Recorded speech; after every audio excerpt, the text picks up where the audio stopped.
ralentir ou freiner la maladie. Ça, c'était vrai peut-être à l'époque, ça l'est plus aujourd'hui. Ça l'est plus maintenant. Aujourd'hui, on sait que si on traite tôt, on évitera le handicap à long terme. Et si on traite comment? Avec des anti-inflammatoires? Alors, il y a ce qu'on appelle des traitements de fond, qui sont des traitements, on va dire aussi anti-inflammatoires, mais un peu plus puissants, où on va jouer sur l'immunité.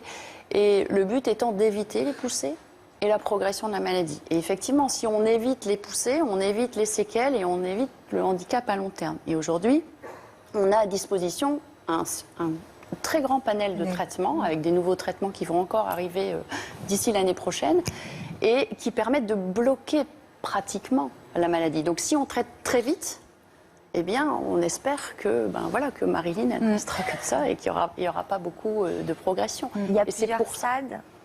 Alors, il y a deux grandes formes évolutives. Il y a la forme par poussée, on en a parlé, donc on fait des poussées, on a des symptômes, puis ça régresse, ça laisse plus ou moins de séquelles, et puis ça peut rester très longtemps. Il y a des gens, ça reste 30 ans sans avoir de poussée, c'est pour ça que c'est difficile aussi. Et puis des gens où il y aura 2 poussées rapprochées. Ça, c'est la forme qu'on appelle rémitante. Et puis il y a une autre forme qui est progressive, où soit l'évolution se fera progressivement un petit peu à la fois d'emblée, sans pousser, et parfois avec des poussées surajoutées. Et donc dans ces formes progressives, c'est difficile, parce qu'on va s'en rendre compte en disant tiens, mon pied c'est bizarre, au bout de 2 km ça traîne, ou tiens j'ai des trucs bizarres.